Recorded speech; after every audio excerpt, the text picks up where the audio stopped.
I think most people probably know who Ryan Seacrest is by this point. He got his big break hosting American Idol starting in 2002, and oddly enough hasn't seemed to age at all in over 20 years. Despite that, we won't be talking about his possible vampire bloodline, and will instead be focusing on a scam he's been pulling on the radio for decades that has most likely made the radio station he works for millions of dollars. Ryan Seacrest has hosted his radio program known as On Air with Ryan Seacrest since 2004, and it's recorded and based out of Los Angeles, California on 102.7 KISS FM. This is the home station for the program, but On Air is broadcast all across the US on sister stations like Mix 100.7 in Tampa, Florida, Hot 99.5 in the Washington, D.C. area, and Z100 in New York City. It even gets broadcast in many parts of Canada and around the world as well. Needless to say, this is a massive radio program that reaches over 20 million listeners across the globe. On Ryan's show, they do various segments, but one of the longest and most popular bits they do is a segment known as Ryan's Roses. Every week, Ryan has a female listener call in who believes her longtime boyfriend or husband is cheating on them and ask Ryan Seacrest to help catch him in the act to confirm he is a cheater so she can expose him live on the radio. Something's up. So I don't know. I have, created a lot of scenarios in my head. If he's been seeing somebody at work, coworker, receptionist, and I don't know, maybe she's married and her husband found out about it, and so now he's SOL. Freaking out. I mean, that's the one scenario I have of like 10 in my head. I don't know. Okay. All right. Well, take a breath. We're going to come back. We'll call him. Once Ryan gets all the backstory of their relationship, he then has his co-host call the man on the radio and pretend to be a new flower shop that opened up and is offering a free dozen roses to send to anyone he wants. They just need the name of the person he wants to send them to. Hi there, my name is Brittany. I'm calling from Pretty Petals. We're a brand new flower shop here in Hacienda Heights. How you doing this morning? Hey, good. How are you? I'm good. Thank you for asking. So the reason I'm calling is because we're offering a chance for local residents to send free flowers to anybody that they'd like today. You can actually send these to anyone, and they're absolutely free. No cash, credit card info, anything is needed. We're just trying to promote our business. Okay, cool. Great. So is this something you'd be interested in? Yeah, definitely. Awesome. I just need the name of the person you would like to send. And it's actually a dozen red roses that you would be sending today. So what's the name of the person? 9 times out of 10, the man will send the roses to a woman he's cheating on his partner with, and then Ryan, the partner, will come on the radio and confront the man for being a dirty, rotten cheater. Okay, great. Send them to Isabel. Isabel? Okay. And what would you like to put on the note? Say, I need you to reconsider. I'm not ready for this to be over. Brian, your voice is being broadcast on the radio. We have your wife, Carmen, on the line. And you just asked a woman named Isabella to reconsider. You're not ready for it to be over. XOXO, Brian. Can you explain that to your wife? Wow, Brian. Wow. After 17 years of marriage, I want to know what's going on, and I want you to tell me the truth. We have 3 children together. Whatever it is, just be a man and be honest about it. Now, if someone called me on the phone and offered me a dozen roses to send to anyone I wanted, free of charge, I would immediately think that this was a scam and hang up on them. I think most guys with an above room temperature IQ would also be able to quickly realize that as well, but apparently that's not the case because Ryan Seacrest has supposedly been finding these men week after week for decades and catching them in the act on Ryan's Roses. Now, unfortunately for those of you who are fans of the show, I have to burst your bubble and let you know that the entire thing is completely fake. Every person you hear on Ryan's Roses segment is a paid actor playing a bit and trying to fool the millions of viewers of Ryan's radio show that this is actually real. Now, I know how YouTube works, and I'm sure there will be people leaving comments saying, everyone already knew this was fake, who cares?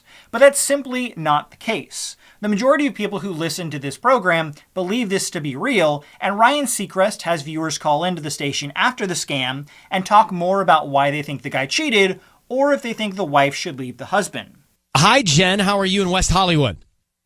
I'm good. How are you, Ryan? I'm good. We just heard that Ryan's Roses call, and people are having a hard time understanding how she was so calm and transactional in reacting to her husband having this extramarital affair. What's your view? Well, I think that sometimes women, we have this intuition when our partners are cheating on us. And to me, it sounded like she had already sort of come to terms with it, and she just wanted that confirmation by doing the Ryan's Roses call. Now, to be fair to Vampire Seacrest, there are other radio stations that do similar segments, like Rula and Ryan's Roses, based out of Houston, Texas, or Dave Ryan's War of the Roses segment he does on his podcast. In radio, stations will often steal segments from other popular stations and rebrand it as their own, but all of these segments are the same basic premise. I'm focusing on Ryan Seacrest because his version is the most well-known and reaches the widest audience.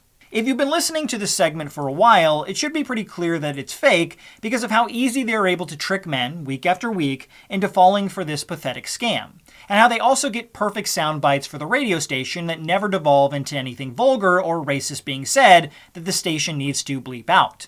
If that isn't evidence enough, let's go over some of the legal issues Ryan Seacrest and the parent company that runs this program, iHeartMedia, would run into if this segment was actually real. The first issue, since the program is based in Los Angeles, California, is the issue of recording consent laws. California is a two-party consent state, meaning that all private conversations need consent from all parties to record the call. The station records all the episodes, which you can find and listen to on their website later, so this would be a violation of this law, and the station would get slapped with a criminal misdemeanor charge for every episode of Ryan's Roses they did. One thing I do want to point out is that part of Ryan's scam is that after they catch the cheater in the act, Ryan will come on the air and let the cheater know that his voice is being broadcast on the radio, but that's not how the two-party consent law works. In order for it to be legal, the person they call would need to know from the start of the conversation that the phone call was being recorded or broadcast on the radio. If California's two-party consent law isn't enough evidence for you,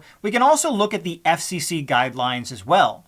The FCC is the agency that writes the rules and regulations for all radio broadcasts in the USA, and they state that before recording a telephone conversation for broadcast or broadcasting such a conversation simultaneously with its occurrence, a licensee shall inform any party to the call of the licensee's intention to broadcast the conversation, except where such party is aware or may be presumed to be aware from the circumstances of the conversation that is being or likely will be broadcast. Such awareness is presumed to exist only when the other party to the call is associated with the station. If the FCC is saying that radio stations can't broadcast a phone call over the air without the person on the line knowing that, it should be pretty clear at this point that this segment is 100% fake, and that both Ryan Seacrest and iHeartMedia have been lying about this for decades, all in the attempt to get more listeners to the program and rake in more money.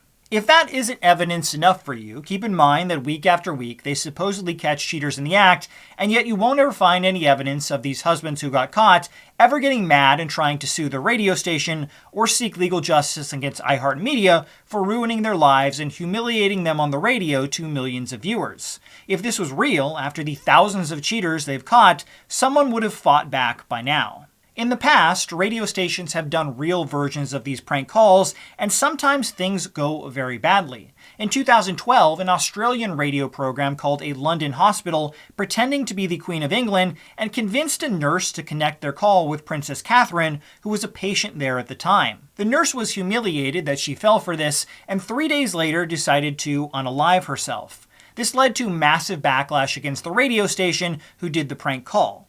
iHeartMedia would never allow Ryan Seacrest to call random people over the air and accuse them of cheating on the radio to millions of viewers, as this would be a legal nightmare that could potentially ruin their company. It should be pretty clear to everyone at this point that this is 100% a scam that has existed for decades, designed to bring as many viewers and money as possible to the radio station.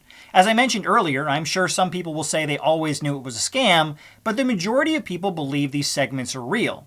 If you take a look at the Chinese spyware site known as TikTok, you'll find hundreds of posts of people talking about how the latest cheater was caught on Ryan's Roses. The same can be found on YouTube, with people regularly re-uploading the Ryan's Roses segments, and hundreds of people leaving comments talking about these horrible cheating men. Again, on Twitter, you'll find hundreds of posts of people talking about the horrible men caught cheating on Ryan's Roses, with even celebrities like Sarah Hyland falling for this scam, believing this segment to be real. Now, this isn't the worst scam I've ever covered, as people aren't being ripped off for thousands of dollars, but there are two main issues with this scam. First is the fact that they have lied to millions of people, trying to convince them this is real, so the radio station and iHeartMedia can rake in millions of dollars in ad revenue. It's impossible to say how much money they have made from this segment over the years, and they continue to do it every single week. The second issue, and I think this is much worse, is the fact that by presenting these fake calls every week of men constantly cheating on women, it presents a false narrative that a large majority of men are constantly cheating on their spouses, and leads people to further lose faith in relationships. The primary viewership for this content is women, and you can find many posts of women online saying this segment has caused them to lose faith in there being any good men out there and not wanting to be in a relationship, since it seems like there is an endless stream of cheating men. Contributing to the breakdown of women's trust in men with fake cheating calls is a scumbag thing to do, and Ryan Seacrest and iHeartMedia should be ashamed that they have no problem falsely eroding women's trust in men, all for the sake of earning a little extra money in advertisement sales for the radio program. Since people aren't directly losing money, I'm sure some people will think this is fine to do, but I personally think it's one of the scummiest things I've covered in a long time, and shouldn't be happening at all. Let me know in the comments below if you agree, or if you think this really isn't a big deal and Ryan Seacrest should continue to scam people every week on his radio program as much as he wants.